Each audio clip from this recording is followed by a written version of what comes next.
RTC బస్సులను కొనుగోలు చేసి ఈరోజు తెలంగాణ జాతికి అంకితం చెయ్యడానికి పాలపిట్టల్లాక వేలాది మంది ఇందిరమ్మ మహిళా శక్తి చీరలు కట్టుకొని పాలపిట్టల్లాగా ఇక్కడ వేలాది మంది వచ్చి కూర్చుంటే నా మనసు నిండిపోయింది.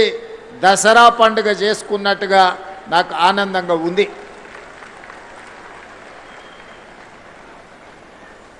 భారతీయ సమాజం గురించి నేను మా అక్కలకు మా చెల్లెళ్ళకు నేను చెప్పాల్సిన అవసరం లేదు. ఇంట్లో ఆడపిల్ల పుడితే మహాలక్ష్మి వచ్చిందని గొప్పగా చెప్పుకునే సంస్కృతి మనది. ఈ దేశాన్ని భరతమాతను మాతతో అంటే తల్లితో మహిళతో పోల్చుకునే గొప్ప సంస్కృతి. తెలంగాణ రాష్ట్రాన్ని తెలంగాణ తల్లిగా మనం పిలుచుకుంటున్నామంటే తల్లి రూపంలో ఆడబిడ్డను స్మరించుకోవడము మన యొక్క సంస్కృతి. భూమిని కూడా భూమాత అన్నారు కానీ భూపిత అని అనలేదు. మన సంస్కృతి సాంప్రదాయంలో మహిళకు ఆడబిడ్డకు ఉన్న ప్రత్యేకమైన గుర్తింపు, వాళ్ళ శక్తి శ్రీమతి ఇందిరాగాంధీ గారి ప్రపంచానికి చాటి చెప్పిండ్రు. మొట్టమొదటి భారతీయ మహిళా ప్రధానమంత్రిగా ప్రపంచ దేశాల ముందు ఐరన్ లేడీగా నిలబడి యుద్ధంలో పాకిస్తాన్ను ఓడించడమే కాదు పాకిస్తాన్ని 2 ముక్కలు చేసి బంగ్లాదేశ్ అనే కొత్త దేశాన్ని సృష్టించగలిగిన ఉక్కు మహిళ గొప్ప నేత శ్రీమతి ఇందిరాగాంధీ గారు. ఆ ఇందిరాగాంధీ గారి నేతృత్వంలో నడిచిన ఈ పార్టీ శ్రీమతి సోనియా గాంధీ గారి నాయకత్వంలో ఏర్పడిన ఈ తెలంగాణ రాష్ట్రం మహిళల్ని ఆడబిడ్డల్ని స్ఫూర్తిగా తీసుకోవడమే కాకుండా ఈ ప్రాంత విముక్తి కోసం పోరాటం చేసిన చాకలి ఐలమ్మ కావచ్చు, ఆరుట్ల కమలాదేవి కావచ్చు, మల్లు స్వరాజ్యం కావచ్చు, వీళ్ళందరూ గొప్ప మహిళా నాయకురాళ్ళుగా రాణించి మన కీర్తి ప్రతిష్టలను ప్రపంచానికే చాటి చెప్పిండ్రు. ఆనాడు అమెరికాలో ఓటు హక్కు మహిళకు రావడానికి 100 సంవత్సరాలు కొట్లాడాల్సిన పరిస్థితి వచ్చింది.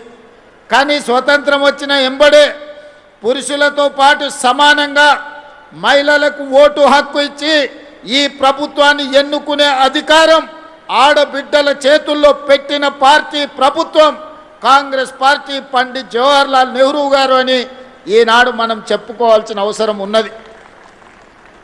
ఇవాళ ఆడబిడ్డలకున్న ఓటు హక్కు ఆనాడు పండిత్ జవహర్లాల్ నెహ్రూ గారు ఇచ్చింది. ఇవాళ గొప్పగా అభివృద్ధి చెందిన దేశం అని చెప్పుకున్న అమెరికాలో ఆడబిడ్డలకు ఓటు హక్కు కొన్ని 100 సంవత్సరాలు లేదు.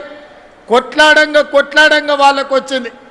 కానీ అడక్క ముందే ఆడబిడ్డకు ఆనాడు పండిత్ జవహర్లాల్ నెహ్రూ గారు ఆడబిడ్డకు ఓటు హక్కు ఇచ్చిండు. ఓటునే ఆయుధంగా మార్చి ఎన్నికలలో పాల్గొని ఈ దేశానికి మొట్టమొదటి మహిళా రాష్ట్రపతిగా ఆనాడు కాంగ్రెస్ పార్టీ నియమించింది. మొట్టమొదటి రాష్ట్ర ముఖ్యమంత్రులుగా, ఈ దేశ ప్రధానమంత్రిగా, హైకోర్టు చీఫ్ జడ్జెస్గా, ప్రతి దగ్గర పార్టీ అధ్యక్షురాలుగా ఈనాడు కాంగ్రెస్ పార్టీ మహిళలకు సముచితమైన స్థానాన్ని ఇచ్చి మహిళల్ని గౌరవించింది. ఈనాడు అధికారంలో ఉన్న పార్టీలు ఏనాడైనా ఒక మహిళను వాళ్ళ పార్టీ అధ్యక్షురాలుగా నియమించుకున్నారా? వాళ్ళ ఆలోచన వచ్చిందా? ఈనాడు కేంద్రంలో ఉన్న అధికారంలో ఉన్న పార్టీ దాదాపుగా 40-45 సంవత్సరాలు 50 ఏళ్ళు కానికి వస్తుంది ఆ పార్టీ పెట్టి. 45-50 సంవత్సరాలల్లా ఒక్కనాడైన వాళ్ళ పార్టీ అధ్యక్షురాలుగా ఒక ఆడబిడ్డను ఒక మహిళను పెట్టాలని ఆలోచన చేసినరా? లేదా ఈ రాష్ట్రంలో 10 ఏళ్ళు అధికారంలో ఉన్న పార్టీ వాళ్ళ పార్టీ నాయకత్వమే కాదు మొదటి 5 సంవత్సరాలు మంత్రివర్గంలో ఒక ఆడబిడ్డ కూడా అవకాశం ఇయ్యలేదు. ఈడ మా అక్కలు వేలాది మంది చదువుకున్న వాళ్ళు ఉన్నారు, పరిపాలన చేయగలిగిన శక్తి ఉన్నోళ్ళు ఉన్నారు, ఎవరు ఏం చేస్తున్నారో విశ్లేషణ చేసే సామర్థ్యం ఉన్నోళ్ళు ఉన్నారు. మీరందరూ ఆలోచన చేయండి. కేంద్రంలో అధికారంలో ఉన్న పార్టీ 45-50 ఏళ్ళైనా వాళ్ళ పార్టీ అధ్యక్షురాలుగా కేంద్రంలోనే కాదు రాష్ట్రంలో కూడా ఏ రోజు నియమించుకోలేదు. 10 ఏళ్ళు అధికారంలో ఉన్నోళ్ళు 5 ఏళ్ళు మంత్రి పదవి కూడా ఇయ్యలేదు. కానీ ఇందిరమ్మ స్ఫూర్తితో, సోనియమ్మ ఆశీర్వాదంతో ప్రజాపాలన ఏర్పడితే మొదటి రోజే ఈరోజు కొండా సురేఖమ్మను ధనసరి సీతక్కను మంత్రులుగా చేసి పరిపాలనలో భాగస్వాములను చేస్తే ఈరోజు వేలాది మంది ఆడబిడ్డలకు ఈరోజు ప్రయోజనం చేకూరిందా లేదా ఆలోచన చేయండి. ఇవాళ సర్పంచులుగా, వార్డు మెంబర్లుగా, కౌన్సిలర్లుగా, మున్సిపల్ చైర్పర్సన్స్గా, మున్సిపల్ మేయర్గా గద్వాల విజయలక్ష్మి గారు హైదరాబాద్ నగరానికి మేయర్గా మహిళగా రాణించిండ్రు అంటే రాజీవ్ గాంధీ గారు స్థానిక సంస్థలల్లో ఆడబిడ్డలకు రిజర్వేషన్లు ఇచ్చిండు కాబట్టే ఈరోజు తెలంగాణ రాష్ట్రంలో 55-60% మహిళలు ప్రజాప్రతినిధులుగా ఈనాడు మీరు బాధ్యత నిర్వహించి సమర్థవంతమైన పరిపాలనను అందించగలిగిన శక్తి మీ దగ్గర ఉన్నదని ఈరోజు మీరు నిరూపించుకున్నారు. ఇదే కాదు, చట్టసభలలో ఎమ్మెల్యేలుగా, ఎంపీలుగా, కేంద్ర మంత్రులుగా మీరు రాణించాలని 2013లోనే శ్రీమతి సోనియా గాంధీ గారు చట్టసభలలో మహిళలకు రిజర్వేషన్లు ఉండాలి, 33% ఇవ్వాలి అని 2013లోనే రాజ్యసభలో బిల్లును ఆమోదింపజేసిన నాయకురాలు శ్రీమతి సోనియా గాంధీ గారు రాబోయే రోజుల్లో వచ్చే ఎన్నికల్లో 33% మహిళలు శాసనసభలో, పార్లమెంటులో, రాష్ట్రంలో, కేంద్రంలో ఎమ్మెల్యేలుగా, ఎంపీలుగా, రాష్ట్ర మంత్రులుగా, కేంద్ర మంత్రులుగా రాణించబోతున్నారు. దీనికి ప్రధానమైన కారణం శ్రీమతి సోనియా గాంధీ గారని ఈనాడు మా ఆడబిడ్డలకు నేను గుర్తు చేస్తున్నా. అందుకే ఎప్పుడైతే ఇందిరమ్మ రాజ్యం వస్తుందో అప్పుడే మా ఆడబిడ్డలకు గుర్తింపు, గౌరవం ఉంటుంది. పొదుపు సంఘాలు ఆనాడే మొదలైన పివి నరసింహారావు గారు ఉన్నప్పుడు ఆ పొదుపు సంఘాలే మహాలక్ష్మి గ్రూపులుగా, స్వయం సహాయక సంఘాలుగా ఎదుగుతూ ఈనాడు తెలంగాణ రాష్ట్రంలో 67 లక్షల మంది ఆడబిడ్డలు సంఘాలుగా సెర్ప్ పేరు మీదనో, మెప్మా పేరు మీదనో పట్టణాలలో ఈరోజు ఈ మహిళలు పనిచేస్తున్నారు. అందుకే గత ప్రభుత్వంలో 4,000 కోట్ల రూపాయలు మీ సున్నా వడ్డీని ఎగగొట్టిపోయినరు. కానీ ఆడబిడ్డలతో పెట్టుకున్న వాళ్ళు అధికారంలో ఎవరైనా ఉంటారా? అందుకే రొట్టెలు చేసేటప్పుడు సలాకి ఎర్రగా కాల్చి ఎట్లయితే వాత పెట్టినరో, వాత పెడితే ఇవాళ మా అక్కలు పెట్టిన వాతలకు అధికారం దిగిపోయి కొంతమంది ఫామ్ హౌస్లో పండుకొని ఏడుస్తున్నారు. అలాంటి అక్కలు మీ ఆశీర్వాదంతో మీ అండగా ఏర్పడ్డ ఈ ప్రభుత్వం 48 గంటల్లోనే డిసెంబర్ 9, 2023 నాడు మహాలక్ష్మి పథకం ద్వారా ఆర్టీసీ బస్సుల్లో ఆడబిడ్డలకు ఉచిత ప్రయాణాన్ని ఇవ్వాలి అని అసెంబ్లీ సాక్షిగా మొట్టమొదటి బస్సును ప్రారంభించి ఆ బస్సులో మా తోడబుట్టిన ఆడబిడ్డలను అందరినీ బస్సు ప్రయాణంలో తీసుకెళ్ళి జాతికి అంకితం చేసినాం. ఆనాటి నుంచి ఈనాటి వరకు 10,500 కోట్ల రూపాయలు మా ఆడబిడ్డల కోసం ఆర్టీసీ కార్పొరేషన్కి ఈరోజు రాష్ట్ర ప్రభుత్వం చెల్లించింది. ఇక్కడున్న మా అక్కల్ని ఆలోచన చేయమంటున్నా. 2023 డిసెంబర్ 9 తర్వాత ఎక్కడైనా ఏ బస్సులో అయినా ఏ ఆర్టీసీ కండక్టర్ అయినా ఒక్క రూపాయి కానీ ఒక్క పైసా కానీ మిమ్మల్ని టికెట్కు పైసలు అడిగిండా? మీరు ఆలోచన చెయ్యండి. అడుగుతుండ్రా అక్క? ఎవరైనా అమ్మగారింటికి పోయినప్పుడు అడిగినరా? అమ్మవారి దర్శనానికి పోతే అడిగినరా? హైదరాబాదు నగరానికి వస్తే అడిగినరా? రాష్ట్రంలో ఎక్కడికి వెళ్ళినా ఏ ఆడబిడ్డ కూడా అనా పైసా చెల్లించకుండా ఆర్టీసీ బస్సులో ఉచిత ప్రయాణం చేస్తుంటే కొంతమందికి కడుపు నొప్పి లేచి వాళ్ళ మనసంతా విషం, కడుపు నిండా విషం, కళ్ళల్లో నిప్పులు పోసుకొని ఆటో డ్రైవర్లను రెచ్చగొట్టి ధర్నాలు చేపించి ఆడబిడ్డలకు ఉచిత బస్సు బంద్ చేయాలని రోడ్డు ఎక్కిన. నేను ఆ ఇళ్ళ పిలిపించిన మా అక్కలకు, అక్క ఎవ్వడు రోడ్డు ఎక్కితే వాళ్ళ ఇంట్లోండే ఆడబిడ్డ బువ్వ బంధు పెట్టుర్రి, సలాకి కాల్చి వాతలు పెట్టుర్రని. ఒక్క దెబ్బకే అర్థమైంది. మా అక్కలందరూ తయారైనరు. ఒక్కరొక్కరిని జుట్టు పట్టుకొని వంగబెట్టి గుద్దే పరిస్థితి వచ్చిందని రెచ్చగొట్టిన రాజకీయ నాయకులు తేలుగుట్టిన దొంగల్లాక మంచం కింద దాచుకుంటున్నారు. ఇవాళ వాళ్ళ బాధ ఏందో నాకు అర్థమవుతలేదు. మా పిల్లలు చదువుకోనికే మంచిగా పోతున్నారు. ఇంతకుముందు పక్కూరికి పోవాలంటే, ఆడపిల్లని చదివించుకోవాలంటే బస్సు కిరాయితో పాటు ఎక్కడ పంపాలనో కష్టం ఉండే. ఇవాళ ఆడపిల్లలు గ్రామీణ ప్రాంతాలలో పక్క ఊరికి ఆర్టీసీ బస్సులు వెళ్ళి ఇవాళ చదువుకుంటున్నారు. పాఠశాలల్లో ఆడపిల్లల డ్రాప్ అవుట్స్ తగ్గిపోయినాయి. ఈరోజు విద్యా శాతం పెరిగింది. ఆడపిల్లలు విద్యలో రాణిస్తారు. ఆడపిల్ల ఎప్పుడైతే చదువుకుంటుందో ఆ కుటుంబం బాగుపడుతుంది, ఆ కుటుంబం ఆర్థికంగా నిలబడుతుంది. అందుకే ఆడపిల్లల్ని చదువుకోవడానికి అవసరమైన సంపూర్ణమైన సహాయాన్ని ఈనాడు ఆడపిల్లలకు అందించినాం. ఇదే కాదు, గ్రామీణ ప్రాంతాలలో పాఠశాలలు ఉన్నాయి. గతంలో కాంట్రాక్టర్లకు ఇచ్చేటోళ్ళు చిన్న చిన్న పనులు ఉంటే మెయింటెనెన్స్ ఎవరికో ఇచ్చేది. నేను వచ్చిన తర్వాత సీతక్కని అడిగి అమ్మ ఆదర్శ పాఠశాల పేరు మీద అన్ని 27,000 పాఠశాలల్ని ఈరోజు నిర్వహించడమే కాకుండా వాటిలో ఏమైనా సమస్యలు ఉంటే పరిష్కరించుకునే బాధ్యత కూడా ఈనాడు మా ఆడబిడ్డలకే ఇచ్చినాం. ఇదే కాదు, ఇవాళ పాఠశాలల మధ్యాహ్న భోజనానికి అవసరమైన సరఫరా చేయాల్సిన నిత్యావసర వస్తువులను ఈరోజు ఆడబిడ్డల ద్వారానే సరఫరా చేపించే పరిస్థితి తీసుకొచ్చినాం. ప్రభుత్వ కార్యాలయాలలో ఉండే క్యాంటీన్లు ఒకప్పుడు కాంట్రాక్టర్లకు ఇచ్చేది.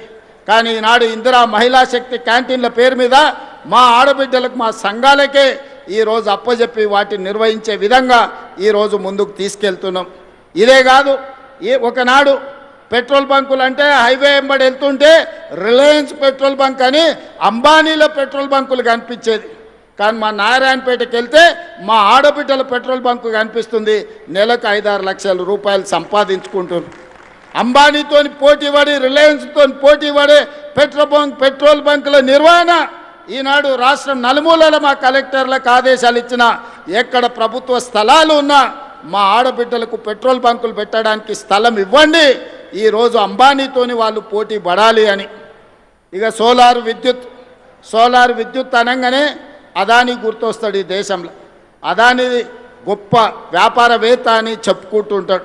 అట్లాంటి అదానీతోని 1000 మెగావాట్ల సోలార్ విద్యుత్ ఉత్పత్తి చేసే వ్యాపారాన్ని మా ఆడబిడ్డలకిచ్చి విద్యుత్ శాఖతో ఒప్పందం చేపించి మా బట్టి విక్రమార్క గారితో మీకు నిధులు విడుదల చేసే విధంగా చేపించి ఈనాడు అంబానీతో అదానీతోని కూడా సోలార్ విద్యుత్ ఉత్పత్తిలో ఈరోజు మా ఆడబిడ్డలు పోటీ పడే విధంగా, వ్యాపారంలో రాణించే విధంగా ఈరోజు ఆడబిడ్డలను మనం ప్రోత్సహిస్తున్నాం.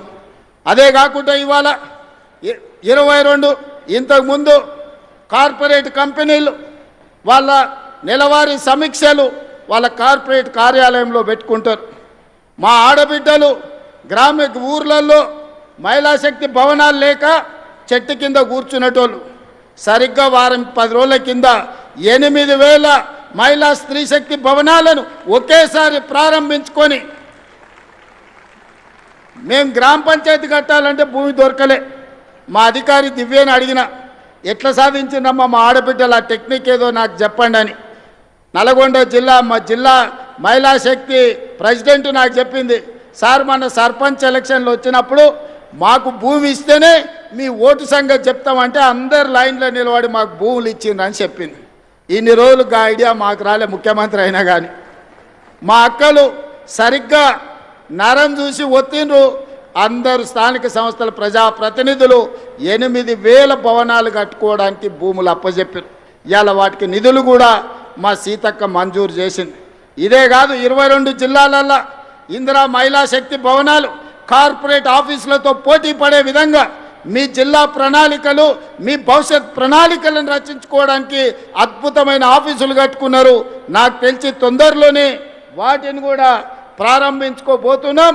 ఎవరైనా వస్తే మీ కార్పొరేట్ ఆఫీసులో కూర్చొని చర్చించే విధంగా, మీకు అమెజాన్ నుంచి ఎవరు వచ్చినా మీ ఆఫీసులో కూర్చొని తలెత్తుకొని నడిపించే విధంగా ఈరోజు మీ జిల్లా మహిళా శక్తి భవనాలు రాబోతున్నాయి. ఇదే కాదు, ఈనాడు హైటెక్ సిటీ ప్రాంతంలో మైక్రోసాఫ్ట్, ఇన్ఫోసిస్, గూగుల్ ఇట్లా చెప్పుకుంటూ పోతే ప్రపంచంలో ఉండే ఐటీ కంపెనీలు ఉన్నాయి. భూములన్నీ వాళ్ళకే ఇచ్చారు, వ్యాపారాలంతా వాళ్ళే చేసుకోరు. హైటెక్ సిటీ పక్కన చూస్తే ఎక్కడ చూసినా వాళ్ళే ఉండే. ఏ రోజు ఎవరు కూడా ఇన్నేళ్లలో మీరు ఆలోచన చేయండి, ఎప్పుడన్నా హైటెక్ సిటీ పక్కన 1000 కోట్ల భూమి మీకు ఇవ్వాలన్న ఆలోచన ఎవరని చేసిండ్రా? ఇవాళ మీ సోదరుడు ముఖ్యమంత్రి ఉన్నాడు కాబట్టి, మా ఆడబిడ్డల ఆశీర్వాదంతో ప్రజాపాలన ఏర్పడ్డది కాబట్టి మా ఆడబిడ్డల కోసం హైటెక్ సిటీ పక్కన 1000 కోట్ల భూమినిచ్చి 106 స్టాల్స్ ఇవాళ పెట్టి రాష్ట్రం నలుమూలల మీరు ఉత్పత్తి చేస్తున్న వస్తువులను ప్రపంచానికి ప్రదర్శించే విధంగా ఈరోజు అద్భుతంగా మీరు నిర్వహించుకుంటున్నారు. అక్కడనే ఆన్లైన్లో అమ్ముకునే విధంగా ఈరోజు మీరు రాణిస్తున్నారు. వి హబ్లో ఈరోజు మీరు అద్భుతంగా వ్యాపారంలో రాణించబోతున్నారు. ఇవన్నీ మీరు ఆలోచన చేయండి. ఈరోజు ఇన్ని మంచి కార్యక్రమాలు చేపడుతున్నాం. అంతెందుకు ఇవాళ 553 బస్సులను ఈరోజు ప్రారంభించుకున్నామో లేదో కొంచెం 2 నిమిషాలల్లా మా పొదుపు సంఘాల సభ్యులుగా వర్ణదేవుడు కూడా ఈరోజు మా ఆడబిడ్డలతో చేరిపోయిండు. ఇప్పటి వరకు ఎలినో ఉంది, వానలు రావన్నారు. కానీ ఒక మంచి కార్యక్రమం పసుపు కుంకుమలతోని ప్రారంభించి టెంకాయ కొట్టి మా ఆడబిడ్డలు జెండా మా అక్క సీతక్క ఊపినెంబడే బస్సుల కదలికతో పాటు కుంభవర్షం కురిసి వర్ణదేవుడు కూడా మా స్వయం సహాయక సంఘాలలో మా పొదుపు సంఘాల ఆడబిడ్డల గ్రూపులో ఈరోజు వర్ణదేవుడు కూడా చేరిపోయిండు. వర్ణదేవుడి కటాక్షం కూడా మా ఆడబిడ్డలకు అండగా ఉన్నది. అందుకే సోదరిమణులారా, ఈరోజు మీ సోదరుడి తెలంగాణ రాష్ట్ర ముఖ్యమంత్రిగా ఉన్నాడు. ఎవరు ఎన్ని కుట్రలు చేసినా కుతంత్రాలు చేసినా ఎన్ని అడ్డుపుల్లలు పెట్టినా మీ అభివృద్ధిని అడ్డుకోవాలనుకున్నా మీ సంఘాలను దెబ్బతీయాలనుకున్నా ఇప్పటి వరకు 61,000 కోట్ల రూపాయల బ్యాంకు లింకేజ్ ఇవ్వడమే కాకుండా 0 వడ్డీ కోసం బ్యాంకులకు 2,000 కోట్ల రూపాయలు ఇవాళ నిధులు విడుదల చేసి మిమ్మల్ని ఆర్థికంగా నిలబెట్టే ప్రయత్నం చేస్తున్నాం. ఈ తెలంగాణ రాష్ట్ర ఆర్థిక పరిస్థితి మా ఆడబిడ్డల చేతుల్లో ఉంది. ఈ తెలంగాణ ఆర్థిక ప్రగతి అభివృద్ధి పదం వైపు వేగంగా పరిగెత్తాలి అంటే 1 కోటి మంది ఆడబిడ్డల్ని కోటీశ్వరం చెయ్యాలి అని కంకణం కట్టుకొని ప్రభుత్వం ఉన్నది. అందుకే ఈనాడు మెప్మా వేరు సర్పు వేరు ఉంటే ఈ రెండింటిని కలిపినాం. తండాలలో గూడాలలో మారుమూల పల్లెల్లో పట్టణాలలో ఉండే మహిళలందరూ ఒకే గొడుగు కిందికి తెచ్చి 1 కోటి మంది సభ్యులను చేయాలని ఈరోజు పెట్టుకున్నాం. 67 లక్షల మంది సభ్యులు ఉన్నారు. ఇవాళ మనము చీరలు పంచితే పండుగ పూట ఆడబిడ్డలకు చీర పెడితే సారెగా భావించే మా ఆడబిడ్డలకు 1 కోటి మందికి ఈరోజు ఇందిరా మహిళా శక్తి చీరలు మనం ఇచ్చినాం. మరి ఆ 1 కోటి మందిని ఇవాళ సభ్యులుగా మీ సంఘాలలో చేర్చండి. సభ్యులను చేర్చే బాధ్యత మీది, కోటీశ్వరులను చేసే బాధ్యత నాది, మా సీతక్కదని చెప్పి నేను ఈ సందర్భంగా మా ఆడబిడ్డలకు మాట ఇస్తున్నా. పోయినసారి పాలపిట్ట రంగు చీరలు ఇచ్చినాం. ఈసారి మా సీతక్క కట్టుకుంది. అక్క ఒక్కసారి నిలబడక్క, మీకోసం ఇచ్చే చీరనే ఇవాళ సీతక్క కట్టుకున్నది, చిలకపచ్చ రంగు. పాలపిట్ట రంగు చూసినా చిలకపచ్చ చీర చూసినా మా సీతక్కలాక నిండుగా మా ఆడబిడ్డలు సంతోషంగా ఉండాలి, దసరా పండుగనో దీపావళి పండుగనో చేసుకున్నట్టుగా గుండెల నిండా ఆనందంతో ఉండాలి అని ఈరోజు మంచి చీరలు మీకు ఇస్తున్నాం. ఆనాడు వాళ్ళు కూడా ఇచ్చారు బతుకమ్మ చీరల పేరు మీద. ఎన్నడన్నా ఆడబిడ్డలు కట్టుకున్నారా? పొలాల గట్ల మీద పిట్టల్ని బెదిరించనికే కట్టుకున్నారు. శల్కల కాడ మొక్కజొన్ననో కందులో వేస్తే పిట్టలు తినకుండా, లేకపోతే పల్లి చేనులు వేస్తే పందులు రాకుండా చీరలు అడ్డం కట్టిరు. అవునా అక్క? ఇవాళ ధైర్యంగా నా ఆడబిడ్డలు ఈ చీర కట్టుకొని వస్తే నాకు నిజంగా చాలా సంతోషం వేసింది. ఇవాళ మా ఆడబిడ్డలు ఈ చీర కట్టుకొని వచ్చినప్పుడు మా ప్రయత్నం ఫలించింది. మా ఆడబిడ్డ చీర కట్టుకొని ఇంత దూరం వచ్చిందంటే గర్వంగా తలెత్తుకొని మిలమిల మెరిసిపోతుంటే మా ఆడబిడ్డలు వాళ్ళ కళ్ళల్లో సంతోషం చూస్తే కడుపు నిండా బిర్యానీ తిన్నంత ఆనందం నాకు వచ్చింది. ఏమి ఇచ్చినా ఈ సంతోషం రాదు, ఏమి చేసినా ఈ సంతోషం మిగలదు. అందుకే ఇవాళ మా ఆడబిడ్డలకు మాట ఇస్తున్నా, మిమ్మల్ని కోటీశ్వరులను చేసే వరకు విశ్రమించేదే లేదు. మీకు ఏమి కావాలని చేయడానికి మీ సోదరుడు ముఖ్యమంత్రిగా తెలంగాణ రాష్ట్రంలో ఉన్నాడు. రాబోయే రోజుల్లో మీరు ఇక్కడి కాదు, ప్రతి పార్లమెంటు నియోజకవర్గానికి నేను వస్తా. వ్యాపార ప్రణాళికలు సిద్ధం చేసుకోండి. పెట్టుబడులు ఇవ్వడమే కాదు, వ్యాపారాన్ని మీ చేతుల ద్వారా ప్రభుత్వ సరఫరా అంతా కూడా మీకు అప్పచెప్పే బాధ్యత నేను తీసుకుంటా. దళారుల కోసమో కమిషన్ ఏజెంట్ల కోసమో తెలంగాణను దోపిడీ చేసేటోళ్ళ కోసం ఈ ప్రభుత్వంలో స్థానం లేదు. ఆర్థికంగా నిలబడే మా ఆడబిడ్డలకు అవకాశం ఇచ్చే బాధ్యత ఈ ప్రభుత్వం తీసుకుంటుంది. ఈ ప్రభుత్వం మీది, ఈ ప్రభుత్వం మనది. ఈ ప్రభుత్వంలో మహిళా శక్తికి చోటు ఉంది. 1 కోటి మంది మహిళల్ని కోటీశ్వరులను చేయడమే లక్ష్యంగా 2034 వరకు మీ ఆశీర్వాదంతో ఈ ప్రభుత్వాన్ని నడిపిస్తాం. మా సీతక్క మీకు తోడుగా ఉంటుంది. సీతక్క నాయకత్వంలో మా ఆడబిడ్డలందరినీ కూడా నిలబెట్టే బాధ్యత నేను నా మంత్రివర్గ సహచరులను తీసుకుంటాం. అందుకే ఈనాడు ఇంత మంచి కార్యక్రమం వివిధ ప్రాంతాల నుంచి వచ్చి ఒక మంచి కార్యక్రమాన్ని ప్రారంభించుకుంటున్నారు. ఈ కార్యక్రమం మీలో ఆర్థిక శక్తిని పెంపొందించాలి. భవిష్యత్తులో మీరు శక్తి ఎదిగినా కొద్దీ 3000 బస్సుల వరకు, ఇంతకుముందే మా పొన్నం ప్రభాకర్ గారికి చెప్పిన 1000 కాదయ్యా, మా ఆడబిడ్డలు 3000 బస్సులు కొనుక్కునే వరకు నీ ఆర్టీసీలో పెట్టుకోవాల్సిందే, వాళ్లకు కిరాయి చెల్లించాల్సిందే, వాళ్ళనే యజమానులను చేద్దామని చెప్పిన మా పొన్నం ప్రభాకర్ గారు కూడా ఒప్పుకున్నట్టే నేను భావిస్తున్నా. మరి ఆయన సప్పట్లు కొడతలేడు ఒప్పుకున్నా అని. ఇప్పుడు నమ్మకం కుదిరింది. పొన్నం ప్రభాకర్ గారు ఒప్పుకున్నట్టే మీకు మాట ఇస్తున్నాడు. మీ మాట ప్రకారం మీరు నిలబడండి. 3000 బస్సుల వరకు జిల్లా సమైక్యాలు కానీ, మండల సమైక్యాలు కానీ, గ్రామ సమైక్యాలు కానీ మీరెవరు బస్సు కొనుక్కున్నా ఆ బస్సును ఆర్టీసీకి పెట్టించే పూచి నాది. బస్సు కొనుక్కునే బాధ్యత మీది. మీరందరు కష్టపడండి, మీ పిల్లలను చదివించుకోండి. ఇలా పంట మార్పిడి కూడా అవసరం. మన వడ్లు కొనుగోలు కేంద్రాలు మీరే బ్రహ్మాండంగా నడిపారు. మీతోళ్ళకి ఎవరికి ఇచ్చినా ప్రయోజనం లేదు. కానీ వడ్లు మొక్కజొన్నలు మన సమస్యలు తీరువవు, సమస్యల్ని పెంచుతున్నాయి. పంట మార్పిడి మీద మా ఆడబిడ్డలే నీ రైతు వేదికల దగ్గర పోయి చెప్పి రావాలి. మీకు అవసరమైన సమాచారాన్ని ప్రభుత్వం అందిస్తుంది. కందులు, మినుములు, పెసర్లు, వివిధ పప్పు ధాన్యాలు పండించేటట్టు రైతులను కార్యోన్ముఖుల్ని చేయండి. కూరగాయలు పండించండి, కొత్తిమీర, కరివేపాకు పండించండి. అదేవిధంగా మంచి మంచి పంటలు పండించి పండ్లు పండిస్తే, పండ్ల తోటలు పెట్టిస్తే ఎగుమతులు చేయొచ్చు. నిన్నగాక మన మల్రెడ్డి రంగారెడ్డి గారి నియోజకవర్గంలో ఔటర్ రింగ్ రోడ్డు పక్కన 240 ఎకరాలల్లో 2400 కోట్ల రూపాయలతోని అంతర్జాతీయ మార్కెట్ ఈరోజు వ్యవసాయ ఉత్పత్తులను ఎగుమతి చేయడానికి ఈ ప్రాంత ప్రజలకు అందుబాటులో తీసుకొచ్చినాం. వ్యవసాయం అభివృద్ధి జరగాలంటే పంట మార్పిడి జరగాలి. లాభసాటి వ్యవసాయం చెయ్యాలి. లాభసాటి వ్యవసాయం చెయ్యాలి. పంట మార్పిడి జరగాలంటే ఆడబిడ్డలు రైతు వేదికలలో పోయి రైతులకు అవగాహన కల్పించాలి. అందుకోసం కూడా ప్రభుత్వం మీకు నిధులు వెచ్చిస్తుంది. ఎవరెవరైతే అవగాహన ఉండి చదువుకున్న ఆడబిడ్డలు ఉన్నారో ఈ బాధ్యత తీసుకోండి. నేను అందరు కలెక్టర్లకు ఆదేశాలు ఇస్తా. మీరే రైతు సమైక్యాలను ఏర్పాటు చేసి అవగాహన కల్పించే బాధ్యత కూడా మీరు తీసుకోవాల్సిందిగా కోరుకుంటున్నా. ఎందుకంటే ప్రభుత్వంలో భాగస్వాములై ప్రభుత్వ ప్రణాళికల్ని, ప్రభుత్వ సంక్షేమ పథకాలని, ప్రభుత్వం చేసే అభివృద్ధి పనులను ప్రజలకు వివరించే బాధ్యత మా ఆడబిడ్డల మీద ఉంటే 100% గ్రామీణ ప్రాంతాలకు చేరుతుంది. పేద వాళ్లకు అవగాహన వస్తుంది. ఇవాళ ఇందిరమ్మ ఇండ్లు మీ పేరు మీదనే ఇచ్చినాం. ఏ ఆస్తి ఉన్నా ఆడబిడ్డ పేరు మీద పెట్టినాం. పట్టణాలలో ఇండ్లు రాలేదనే కొంత బాధ ఉండే.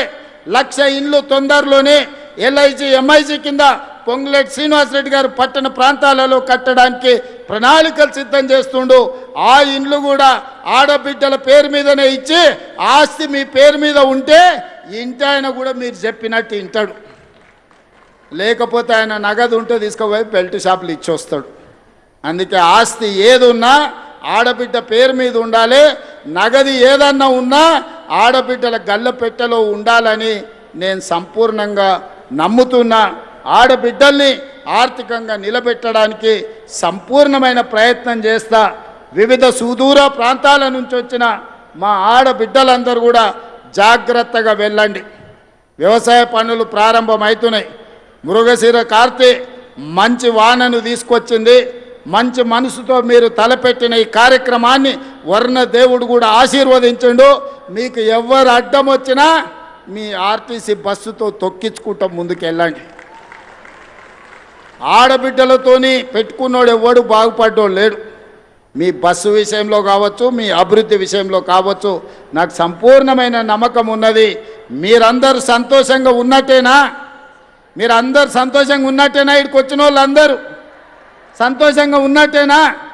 ఉన్నాం అన్నోళ్ళందరూ చేయి పైకెత్తండి. అందరు అక్కడ కూడా మా అక్కలు ఆ పక్క కూడా చూస్తున్న అందరినీ, ఇటువైపు ఉన్నోళ్ళను జై ఇందిరమ్మ, జై ఇందిరమ్మ. ధన్యవాదాలు సోదరి మన్లారా.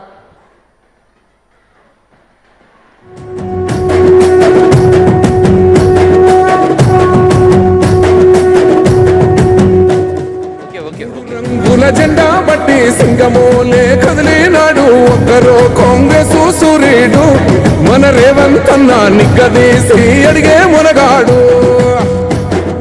వీడు భూమిన వానైతాడు, బీద సాదల ధైర్యం వీడు, దొంగ దొరల భరతం పడతాడు.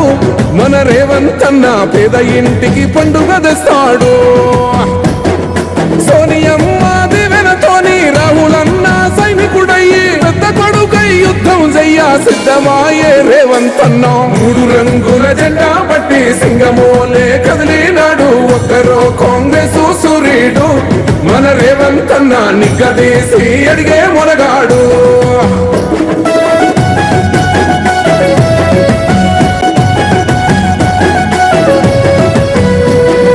దాడులెన్ని జరిగిన గాని దడువలేదు రేవంత్ అన్న, గంతకంతా ఎత్తుకు ఎదిగాడో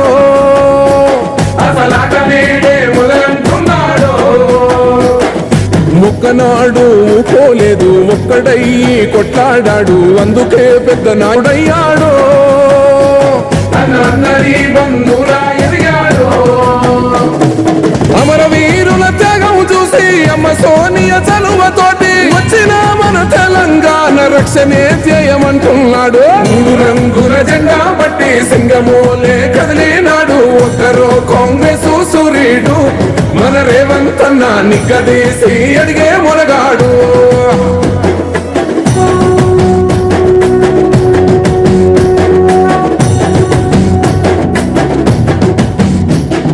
ఓహమంటూ లేని వాడు అందరినీ కలిపేటోడు, ఆనాటి రోజులు తెస్తాడో మన ఆశలన్నీ తెచ్చే నాయకుడు. ఇందిరమ్మ రాజ్యం మళ్ళీ రేవంతు వల్లే సాధ్యం, మన వంతుగా గన్నకు తోడుందా మన ఉద్యమానికి సిద్ధం అయిపోదా. తెలంగాణ పులి బిడ్డ మరవబోదు నిన్ని గంట, జై జై మా రేవంత్ అన్న గన్నది మన తెలంగాణ. 3 రంగుల జెండా బట్టి సింగమోలే కదిలినాడు ఒక్కరో కాంగ్రెస్ సూర్యుడు మన రేవంత్ అన్న నిగ్గదీసి అడిగే మునగాడు.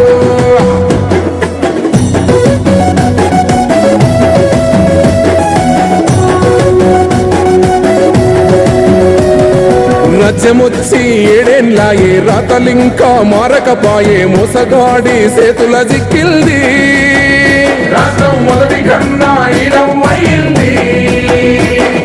నాటి నుండి నేటి వరకు ధీటుగా నిలదీస్తున్నాడు, మేలుకోరా తమ్మి ఇప్పుడైనా అన్న బాహుబలిలా ముందుకు వచ్చి